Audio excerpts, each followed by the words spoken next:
Hello friends, നിങ്ങൾക്കെല്ലാവർക്കും paradise health and ഗാർഡനിങ്ങിൻ്റെ പുതിയൊരു എപ്പിസോഡിലേക്ക് സ്വാഗതം. നിങ്ങൾ ആദ്യമായിട്ടാണ് ഈ ചാനൽ കാണുന്നതെങ്കിൽ സബ്സ്ക്രൈബ് ചെയ്യാൻ മറക്കരുത്. അതുപോലെ നിങ്ങളുടെ അഭിപ്രായങ്ങളെല്ലാം കമൻറ്റുകളായിട്ട് അറിയിക്കുക. നിങ്ങൾക്ക് ഈ വീഡിയോ ഇഷ്ടമാവുകയാണെങ്കിൽ ലൈക്ക് ചെയ്യുക. അപ്പോൾ ഇന്നത്തെ വീഡിയോയിൽ ഞാൻ നിങ്ങളെ കാണിച്ചു തരാൻ പോകുന്നത് ക്യാൻഡിൽസ് ഉണ്ടാക്കുന്ന കാര്യമാണ്. അതായത് വെള്ളത്തിൽ നമുക്ക് എങ്ങനെ ക്യാൻഡിൽസ് ഉണ്ടാക്കിയെടുക്കാം എന്നുള്ളത്. അതിനകത്ത് നമ്മൾ ഡെക്കറേറ്റ് ചെയ്യാൻ വേണ്ടി കുറച്ച് ഐറ്റംസ് എല്ലാം ആഡ് ചെയ്തിട്ടുണ്ട്. അപ്പോൾ നല്ല ഭംഗിയാണിത് കാണാൻ. നമ്മൾ സാധാരണ വീട്ടിൽ ഫങ്ഷൻസൊക്കെ വരുമ്പോൾ, അതായത് ബർത്ത്ഡേ പാർട്ടീസും അതുപോലെ എന്തെങ്കിലുമൊക്കെ ഫംഗ്ഷനൊക്കെ നടത്തുമ്പോൾ നമ്മൾ ക്യാൻഡിൽസൊക്കെ കത്തിച്ച് വെക്കാറുണ്ടല്ലോ. അപ്പോൾ നല്ല ഡെക്കറേറ്റ് ചെയ്തിട്ട് നല്ല ഭംഗിയിൽ നമുക്ക് ക്യാൻഡിൽസ് നമുക്ക് വെള്ളത്തിൽ ഉണ്ടാക്കിയെടുക്കാം. അപ്പോൾ അതെങ്ങനെയാണെന്നാണ് ഇന്ന് നിങ്ങളുമായിട്ട് ഷെയർ ചെയ്യാൻ പോകുന്നത്. അപ്പോൾ ഞാനിവിടെ 4 ഗ്ലാസ് എടുത്തിട്ടുണ്ട്. ഓരോ ഗ്ലാസ്സിലും ഓരോ വെറൈറ്റി ക്യാൻഡിൽസാണ് ഉണ്ടാക്കാൻ പോകുന്നത്. അപ്പോൾ ആദ്യമേ തന്നെ നമുക്ക് ഇനി ഓരോ ഗ്ലാസും ഡെക്കറേറ്റ് ചെയ്ത് തുടങ്ങാം. അപ്പോൾ ആദ്യമേ തന്നെ ഞാനിവിടെ കുറച്ച് സ്റ്റോൺ എടുത്തിട്ടുണ്ട്. നീല കളറിലെ പ്ലാസ്റ്റിക്കിൻ്റെ സ്റ്റോണാണ്. അപ്പോൾ അത് ഞാൻ ഈ ആദ്യത്തെ ഗ്ലാസ്സിലേക്ക് ഞാൻ ഇട്ട് കൊടുക്കുവാണ്. ഇനി ഡെക്കറേറ്റ് ചെയ്യാൻ വേണ്ടി അതിനകത്തേക്ക് 2 ചെറിയ പ്ലാസ്റ്റിക്കിൻ്റെ പൂവും ഇട്ട് കൊടുത്തിട്ടുണ്ട്. അടുത്ത ഗ്ലാസ്സിലേക്ക് ഡെക്കറേറ്റ് ചെയ്യാൻ വേണ്ടി ഞാൻ കുറച്ച് ഗ്ലാസിൻ്റെ പെബിൾസ് എടുത്തിട്ടുണ്ട്. അപ്പോൾ അതും ഈ ഗ്ലാസ്സിലേക്ക് ഇട്ട് കൊടുക്കാം. ഇനി അതുപോലെ തന്നെ 2 പ്ലാസ്റ്റിക്കിൻ്റെ പൂവ് എടുത്തിട്ടുണ്ട്, അതും ഇട്ട് കൊടുക്കുവാണ്. ഇനി അടുത്ത ഗ്ലാസ്സിൽ ഏകദേശം ഒരു ബ്രൗൺ കളറിലെ പെബിൾസ് എടുത്തിട്ടുണ്ട്, ഗ്ലാസിൻ്റെ പെബിൾസ്, അതിട്ട് കൊടുക്കുവാണ്. അതുപോലെ തന്നെ 2 പൂവും പ്ലാസ്റ്റിക്കിൻ്റെ ചെറിയ പൂവും അതിനകത്തേക്ക് ഇട്ട് കൊടുക്കാം. അടുത്തതിലേക്കും ഈ നീല കളറിലെ പ്ലാസ്റ്റിക്കിൻ്റെ സ്റ്റോൺ ഇട്ട് കൊടുക്കാം. അതുപോലെ തന്നെ 2 പ്ലാസ്റ്റിക്കിൻ്റെ ചെറിയ പൂവും ഞാൻ അതിനകത്തേക്ക് ഇട്ട് കൊടുക്കുവാണ്.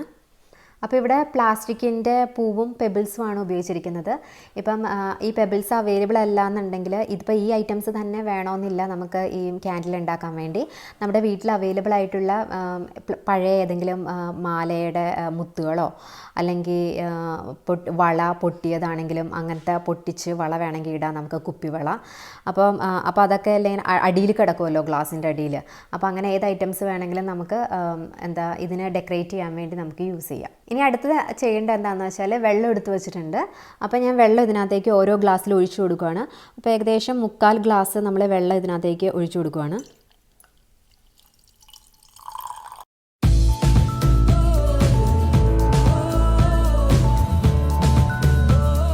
ഇപ്പോൾ തന്നെ നമ്മൾ വെള്ളം ഒഴിച്ച് കഴിഞ്ഞപ്പോഴത്തേനും അതിനകത്തുള്ള ഡെക്കറേറ്റീവ് ഐറ്റംസും വെള്ളത്തിലിങ്ങനെ കിടക്കുന്ന കാണാനായിട്ട് നല്ല ഭംഗിയുണ്ടല്ലോ ഓരോ ഗ്ലാസ്സിലും.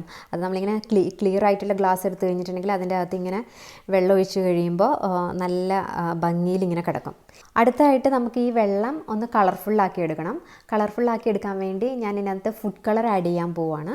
അപ്പോൾ ആദ്യത്തെ ഗ്ലാസ്സിൽ ഞാൻ 1-2 ഡ്രോപ്പ് നമുക്ക് ആവശ്യത്തിനനുസരിച്ച് ഫുഡ് കളർ ഒന്ന് ആഡ് ചെയ്ത് കൊടുക്കാം. അപ്പോൾ അതിൻ്റെ കളർ ഒന്ന് ചേഞ്ച് ആവും. ഇപ്പം ഞാൻ ഒഴിച്ചപ്പോൾ 2-3 ഡ്രോപ്പ് ഇതിനകത്ത് ആഡ് ആയിട്ടുണ്ട്. അപ്പോൾ ഇനി നന്നായിട്ടൊന്ന് ഇളക്കി കൊടുക്കാം. അപ്പോൾ നല്ലൊരു റെഡ് കളർ കിട്ടിയിട്ടുണ്ട് ഇപ്പോൾ വെള്ളത്തിന്. അപ്പോൾ ഞാൻ രണ്ടാമത്തേൽ ഞാനിപ്പോൾ ഒന്നും ആഡ് ചെയ്യണില്ല, അത് പ്ലെയിൻ ആയിട്ട് തന്നെ ഇരിക്കട്ടെ. ഇനി ഞാൻ മൂന്നാമത്തേലേക്ക് ഞാൻ വേറൊരു കളർ ആഡ് ചെയ്യുവാണ്. അത് സാഫ്രോൺ കളർ ആഡ് ചെയ്യുവാണ്. അതിനുശേഷം ഞാൻ നന്നായിട്ടൊന്ന് ഇളക്കി കൊടുക്കുവാണ്. അപ്പോൾ അതിൻ്റെ കളർ ഇപ്പോൾ ലൈറ്റായിട്ട് മാറിയത് കണ്ടോ, ചെറിയൊരു യെല്ലോ കളർ വന്നു ഇപ്പം സാഫ്രോൺ ആഡ് ചെയ്ത് കഴിഞ്ഞപ്പോൾ. അപ്പോൾ 2 എണ്ണത്തിനകത്ത് നമ്മൾ കളർ ആഡ് ചെയ്തിട്ടുണ്ട്, 2 എണ്ണത്തിനകത്ത് പ്ലെയിൻ ആയിട്ട് തന്നെ വെച്ചേക്കുവാണ്. അപ്പം പ്ലെയിൻ ആയിട്ട് വേണമെങ്കിൽ നമുക്ക് ഉപയോഗിക്കാം. ഇതിപ്പം നീല കളർ ആയത് കാരണം അത് കാണാനൊരു ഭംഗിയുണ്ട്, അത് കാരണം അതിനകത്തേക്ക് കളർ ഇപ്പം ഞാൻ ആഡ് ചെയ്യുന്നില്ല. അതുപോലെ തന്നെ ഇതും ഒരു ബ്രൗൺ കളറിലെ പെബിൾസ് ആയത് കാരണം അത് നല്ല ഭംഗിയുണ്ട് കാണാനായിട്ട്. അപ്പം ഞാൻ വേറെ കളറൊന്നും എക്സ്ട്രാ ആഡ് ചെയ്യുന്നില്ല. അപ്പോൾ ഇതിപ്പം നമ്മൾ ഉപയോഗിച്ചേക്കുന്നത് സാഫ്രോണും റെഡ് ഫുഡ് കളറുമാണ്. നിങ്ങൾക്ക് ഇഷ്ടമുള്ള കളർ നമുക്ക് ആഡ് ചെയ്യാം വെള്ളത്തിലേക്ക്, ഏത് കളറാക്കിയിട്ടുണ്ടെന്ന് വെച്ചാൽ. അടുത്തതായിട്ട് ഞാൻ ഗ്ലിറ്ററിൻ്റെ പെയിൻറ് എടുത്തിട്ടുണ്ട്. ഗോൾഡിൻ്റെ ഗ്ലിറ്ററിൻ്റെ പെയിൻറ്റും അതുപോലെ തന്നെ സിൽവറിൻ്റെ ഗ്ലിറ്ററിൻ്റെ പെയിൻറ്റും എടുത്തിട്ടുണ്ട്. അപ്പോൾ ഞാൻ 2 എണ്ണത്തിനകത്തേക്ക് ഗോൾഡിൻ്റെ ഗ്ലിറ്ററിൻ്റെ പെയിൻറ്റ് യൂസ് ചെയ്യുകയാണ്. പിന്നെ ബാക്കി 2 എണ്ണത്തിൽ സിൽവറിൻ്റെയും ഉപയോഗിക്കുകയാണ്. അപ്പം ആദ്യമേ തന്നെ ഞാൻ ഈ ഗ്ലാസ്സിലേക്ക് ഞാൻ ഗോൾഡിൻ്റെ ഗ്ലിറ്റർ പെയിൻറ്റ് ഉപയോഗിക്കുകയാണ്. അത് കുറച്ച് ഒരു ഡെക്കറേറ്റ് ചെയ്യാൻ വേണ്ടി ഒന്ന് ജസ്റ്റ് ഒന്ന് ആഡ് ചെയ്താൽ മതി. അത് നമുക്ക് വേണമെങ്കിൽ ഇളക്കി കൊടുക്കാം, ഇളക്കി കൊടുത്തില്ലെങ്കിലും ഭംഗിയുണ്ട് കാണാനായിട്ട്. അടുത്തതായിട്ട് ഞാൻ ഈ ഗോൾഡ് ഗ്ലിറ്റർ പെയിൻറ്റ് ഞാൻ പ്ലെയിൻ ആയിട്ടുള്ള വെള്ളത്തിലേക്കാട്ടോ ആഡ് ചെയ്യുന്നത്. അപ്പം കുറച്ച് ഭംഗിയിൽ അത് കിടക്കും. ഇനി അടുത്തതായിട്ട് ഞാൻ സിൽവറിൻ്റെ ഗ്ലിറ്റർ പെയിൻറ്റ് ഞാൻ ഈ കളറ് ഉള്ള ഗ്ലാസ്സിലേക്ക് ആഡ് ചെയ്യുവാണ്. അപ്പം കുറച്ച് ഭംഗി കിട്ടാൻ വേണ്ടി അപ്പം അതിലും ആഡ് ചെയ്തു. ഇനി അടുത്തായിട്ട് ഞാൻ എടുത്തേക്കുന്നത് ഫ്രാഗ്രൻ്റ് ഓയിലാണ്. നമുക്ക് എസെൻഷ്യൽ ഓയിൽ ഉണ്ടെങ്കിൽ അതായാലും എടുക്കാം. അപ്പം നമ്മൾ തിരി കത്തിച്ച് വെക്കുമ്പോഴത്തേനും നല്ല ഒരു സ്മെല്ല് കിട്ടാൻ വേണ്ടി നമുക്ക് ഇത് വേണമെങ്കിൽ നമുക്ക് ആഡ് ചെയ്ത് കൊടുക്കാം. അപ്പം ഞാൻ 1-2 ഡ്രോപ്പ് ഞാൻ ഓരോന്നിലും ആഡ് ചെയ്ത് കൊടുക്കുവാണ്. ഇത് ലാവൻഡറിൻ്റെ ഓയിലാണ്, ഇത് ജാസ്മിൻ്റെ ഫ്രാഗ്രൻ്റ് ഓയിലാണ്. അപ്പം ഞാൻ ജാസ്മിൻ്റെ ഫ്രാഗ്രൻ്റ് ഓയിൽ ഞാൻ ആഡ് ചെയ്ത് കൊടുക്കുവാണ്. അപ്പോൾ ഏകദേശം 2-3 ഡ്രോപ്പ് ഞാൻ ഓരോന്നിലും ആഡ് ചെയ്ത് കൊടുത്തിട്ടുണ്ട്. അടുത്തതിലും ഞാൻ ഈ ജാസ്മിൻ്റെ ഫ്രാഗ്രൻ്റ് ഓയിൽ ആഡ് ചെയ്യുവാണ്. ഇനി അടുത്തതിലേക്ക് ഞാൻ ലാവൻഡറിൻ്റെ ഫ്രാഗ്രൻ്റ് ഓയിൽ ആഡ് ചെയ്യുവാണ്. 2-3 ഡ്രോപ്പ് മതിയാവും. ഇനി അടുത്തായിട്ട് ഞാൻ ഈ തിരി കത്താൻ വേണ്ടി നമ്മൾ എണ്ണ ഒഴിച്ച് കൊടുക്കണമല്ലോ. അപ്പോൾ എണ്ണ ഒഴിച്ച് കൊടുക്കുകയാണ്. ഈ വെള്ളത്തിൻ്റെ മുകളിലേക്ക് എണ്ണ ഒഴിച്ച് കൊടുക്കുക കേട്ടോ.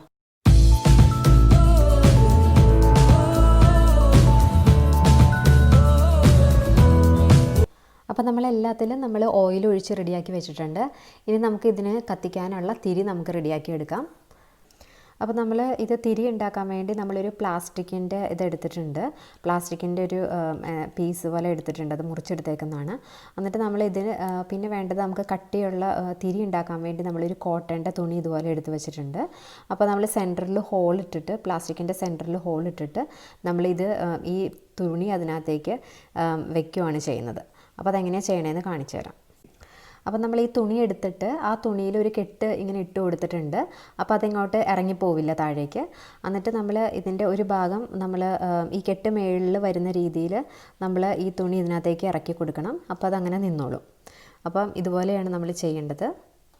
അപ്പോൾ ഇനി തിരി ഇട്ട് കൊടുക്കുക കേട്ടോ. ഓരോ ഗ്ലാസ്സിലേക്കും നമ്മൾ തിരി ഇട്ട് കൊടുക്കുവാണ്.